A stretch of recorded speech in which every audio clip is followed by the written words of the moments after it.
So we just wrapped up the last day of the Sports Nutrition Summit, and I couldn't walk away without interviewing Joshua Schall from Schall Consulting. So thanks for joining me. I appreciate it, Danielle. Thank you. It's been a pretty busy, packed day. You were on a couple panels. What were some key takeaways for you? You know, I think for me, the audience was probably much different than I normally deal with, because I'm usually closer to the consumer on the brand side a lot of times. So I think a lot of the audience, you had ingredient suppliers, you had manufacturers, you had a lot of academics, and I think that it was important for me to kind of get my information out to them in a way that they could actually use it, actionable, because I think that a lot of times things I'm talking about from maybe marketing standpoint or a number of other areas in terms of like the market, I think a lot of times they think, oh, that's not for me. They think that's for the brands we sell things to, or let's just focus on what we worry about. But I was kind of trying to let them know, like, there are some ways to utilize what they are doing from the brand side and put it a couple layers back, be that influencer marketing or just like the way that they kind of brand their business or communicate with customers. I think a lot of the things for me, I kind of tried to give that out to the audience, and hopefully they got a little bit of value out of it. Absolutely, and you mentioned the influencer panel, which we were on together. Yeah. I moderated that, and we talked a lot about the role that influencers play in marketing. And you said it's not going away, whether you like it or not. It's here to stay, pretty much. Yeah. It's I always throw that kind of stat around that the grade school kids, like, their number one aspiration for like their career is a YouTuber or like a social media influencer. So you have this whole generation of kids that are come into thinking that's a normal job. That's their doctor, that's their baseball player, that's their astronaut. I want to be a YouTuber, I want to be a social media influencer. So I don't think this is going to stop anytime soon. I think also just, we're talking like value. I think some of the stats around it's like 90% of marketers in the CPG world think that it gets as good or better ROI than any other marketing vehicle. So they're seeing value in it. I think it's like a $10 billion like industry right now. So it's not a small industry in any sense of the imagination. So I think that people are just going to spend more and more, and I think 60% of brands said they're going to spend more on influencers than the year before. So it's just like compounding. So I think on our panel was, for my point of it was that I wanted to make sure that people understood that it's there, it's happening. Now, how do you utilize it best? You live in this reality now. How do you actually use it? Don't try to fight against it, because I think that's a losing proposition. Yeah. So I think by the year 2022, I want to say it's forecasted to be a $15 billion industry. So it's definitely not going anywhere. It's here to stay. A lot of companies are spending a lot of money on online influencers. But what was interesting that I learned was some companies are actually spending more on their influencing and their marketing instead of their product development and research. Did you know that? Were you surprised by that? Yeah. I mean, I think on the panel I did today around the state of the industry, I made the point around, like, the industry is driven by marketing companies. As much as everybody wants to think it's around science, there's everybody's picking the same ingredients from the same bucket. Everybody's moving to like transparent labels and everything. So you're kind of putting all your cards on the table as a brand with your product, because somebody can come in and just copy it right there. They could see what your product has and just make a copy of it if they want to. So what it kind of comes down to it is like, what is built off of those products now? Is it what differentiates you? So Chris Gethin kind of made up the point around like influencers kind of launching brands. He was an influencer. Jim Stepani, which was on that panel, also an influencer. Why their brands do so well is because it's super unique. It's differentiated. It's like, you can't copy Jim Stepani. You can't copy Chris Gethin. Like, their personal brand is their differentiation. So I think that you're going to see that a lot more, because you want to do a great product, yes, but what are you building on top of the product? I think a good product's just kind of the entry fee to get into the market to compete.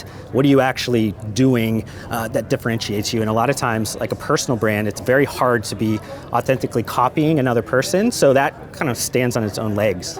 Right, you don't want to look generic. Yeah. So, yeah, like you mentioned the transparency and different things in the labeling. What are some other trends that you're seeing in the packaging and labeling? I saw some interesting packaging with the QR codes. You can scan it and see like the batch, where it came from, all the background information on it. Is there things like that? Are you seeing a lot of that being incorporated? Yeah, I think I like what you're talking about with like kind of the transparency or the traceability of things, like actually finding out maybe where the ingredients came from, maybe where it was manufactured. All that kind of stuff I think is definitely a trend that's going to continue to happen. I think you're seeing a lot more of that on the food side than on the supplement side. And that's mostly because I think food is a much more personal decision, I think, in a lot of cases. So people are trying to figure out around like ethically sourced materials or sustainability, or they're trying to get to something.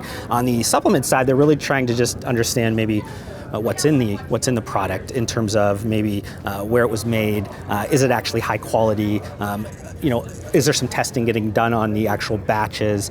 They're trying to figure out to get over that hurdle of the quality, I think, standpoint, because that's usually what is holding back the sports nutrition world, is still around the stigma around quality and regulation. And I think that is where a lot of that kind of QR code, or taking the actual static label and then moving them off the static label. But I think we're talking mostly around maybe my brand and marketing side of things. I think what's interesting to me is because a lot of the products are getting sold now on digital, on in Amazon or direct to consumer, utilizing like really bright Pantones, really kind of basic, simplistic, minimalistic labels. I think you're going to see a lot more, because on the kind of digital listings, you have a lot more availability to like create different types of pieces of information that you don't have to put so much words on a label. Like sometimes these labels are very small.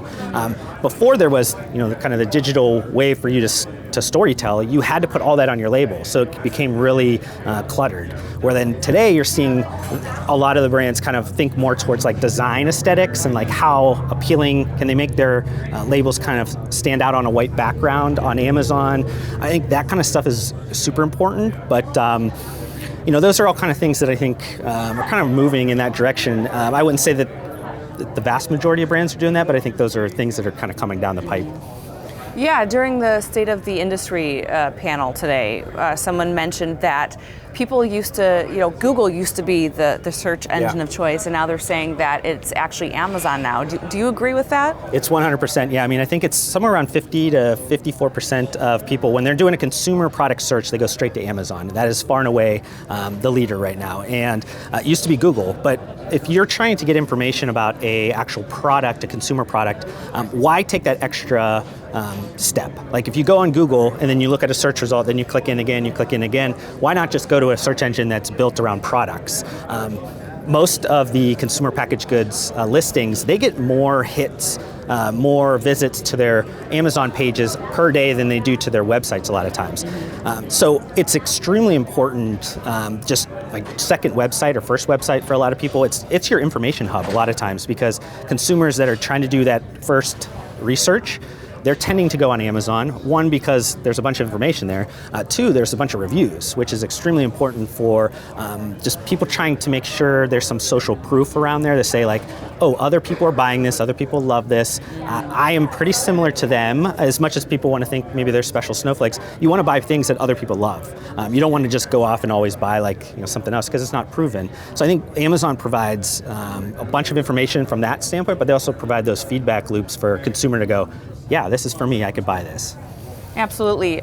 You mentioned the reviews, and I was going to ask you, why would people go there? But you think mostly it is because of the reviews? I mean, the reviews aspect of Amazon is very special, because a lot of the websites before that, you didn't necessarily have them in a way that were maybe searchable, or you can get the information that you need out of them on Amazon. I think it's also a part of the algorithm. So if things get rated very well, that product moves up.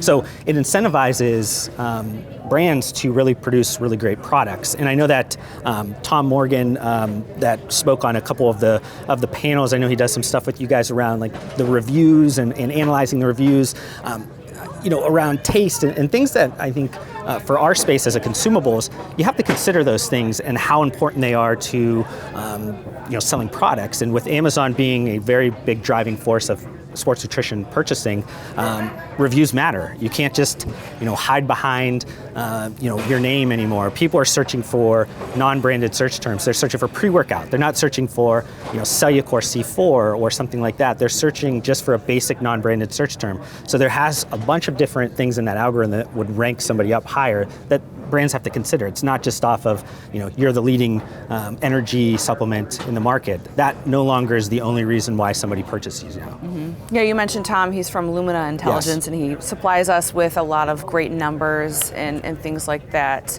What are some of your predictions for trends this year, some things that we should be looking out for that maybe we'll be talking about at this time next year at the Sports Nutrition Summit? I think there's going to be a lot of continuation of things from last year that I kind of talked about.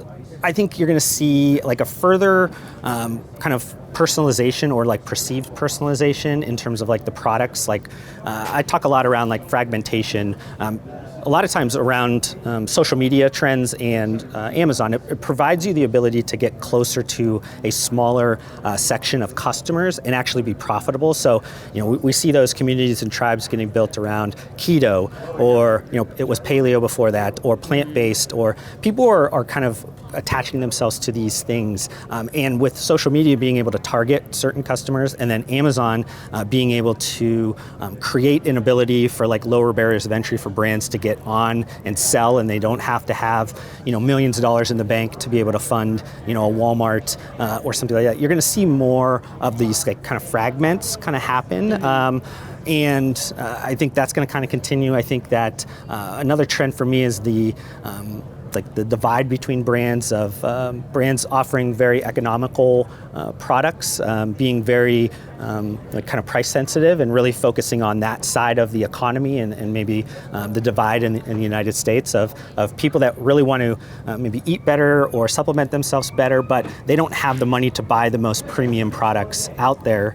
So you're going to see that kind of split where there are going to be still a lot of the premium products and people building their brands off of the brand experience and maybe off of the really great formulas and all those kind of things. But I think you're going to see that divide kind of happen even more. Anybody that's kind of in the middle are going to struggle because they're not going to really have a strong leg to stand on in terms of like where do they stand in the market? How do they communicate to customers what they're about? Because as a consumer, if you're going to buy basics, maybe you just buy the economical, you trade down into a private label, you save a little extra couple bucks because you want to maybe connect with a brand on their experience because you have a personal feeling about them. They can, you love their owners, you love everything they're about from a marketing standpoint or a purpose-driven brand or whatever it is. So you're going to spend a little bit more on those products you care most about, but in the middle, it's like, what do they offer, I guess? And those are, to me, I think a little bit around two trends, like product side. I probably can name a ton of them, but I guess I'll kind of stick with the product side of things, just because I know that's a lot of the customers, a lot of the content, I guess, that you guys are producing. Okay, so quite a few things to keep our eye out for, spoken like a true CPG guru and marketing ninja. Yeah. Josh, thank you so much for joining us today. Thank you.